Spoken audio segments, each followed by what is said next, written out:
Why does a new president put his hand on the Bible to take his oath of office? It's because the Bible is the soul of Western civilization. In this segment, I want to raise the question, can Obama save the economy? The answer is not without the Bible, because it's the Bible that explains the West's economic success. Once the recent economic crisis erupted on Wall Street, this is how President Bush explained the core problem. There has been a widespread loss of confidence, and major sectors of America's financial system are at risk of shutting down. What does trust have to do with success of an economy? In 1980, I was invited to speak first in England and then in Holland. My plane took off from Delhi at about 2 o'clock in the morning. Next to me, an Indian gentleman was sitting. When he heard that I was living in a mud hut in the middle of nowhere in a district that he had never heard about, he took it upon himself to get me out of my mission and to relocate to England and become a businessman there. His main argument was that doing business was very easy in England. Something intrigued me. My English was poor, his was worse. I began to wonder, how could an Indian who cannot speak one sentence of correct English succeed as a businessman in England? Without blinking an eyelid, he said, it's because everyone there trusts you.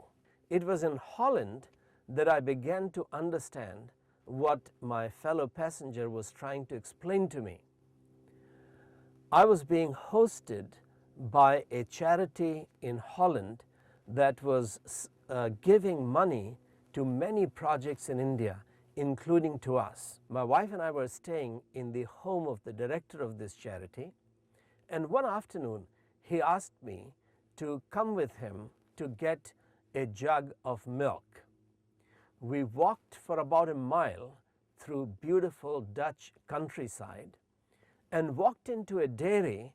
We walked into the room where all the milk was collected in a huge boiler. There was no one there to sell the milk. I assumed that my friend would ring the bell or wait for someone to come and sell the milk, but my friend just went on, opened the tap and filled his jug with milk.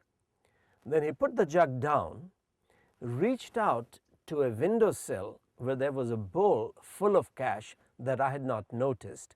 He brought the bowl back down, took out his wallet, took out 20 guilders, put it in that bowl, took the change, put it into his wallet, put the wallet into his pocket, picked up his jug and started walking.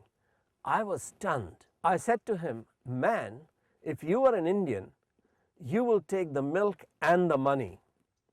He laughed. In that moment of laughter back there in Holland, I understood what my passenger in the plane was trying to explain to me. If we walked away with the milk and the money, the dairy owner will have to hire a sales girl to sell the milk. Who will pay for her? Me, the consumer. But if the consumers are dishonest, untrustworthy, why would the dairy owner and the dairy sales girl, why would they be honest? They will add water to the milk to increase the quantity to make more money, and I will then be paying not just for the sales girl but also for the water. Being an activist, I will protest that our milk is adulterated.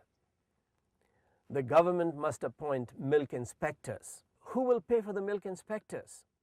Well, me, the taxpayer.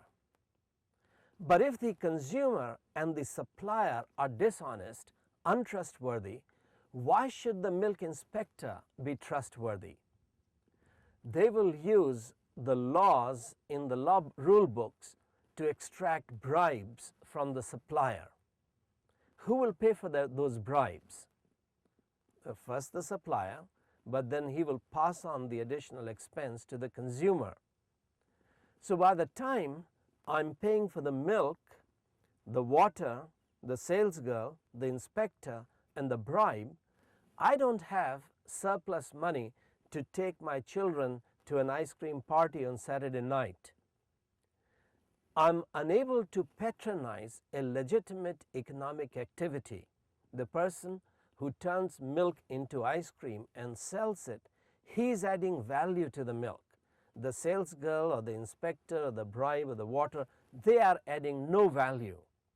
That's obviously an illustration from a microeconomic enterprise.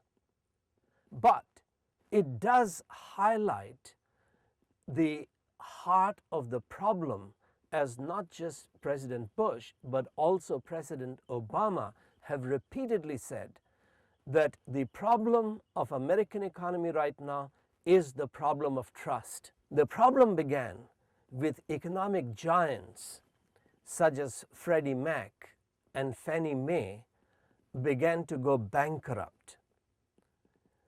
What was happening?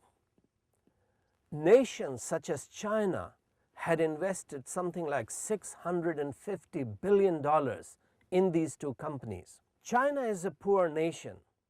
Why did they invest such huge amounts of money in government-sponsored enterprises in America? That is because they trusted America and they trusted American government. But what was happening? The culture of integrity, trust, hard work, merit that we talked about in another episode is being replaced by clever ideas, better phrases and words, ingenious tricks to deceive people and investors. In this case, people had been given loans, mortgages that they could not repay. And these totally insecure mortgages were pulled together and they were sold as securities.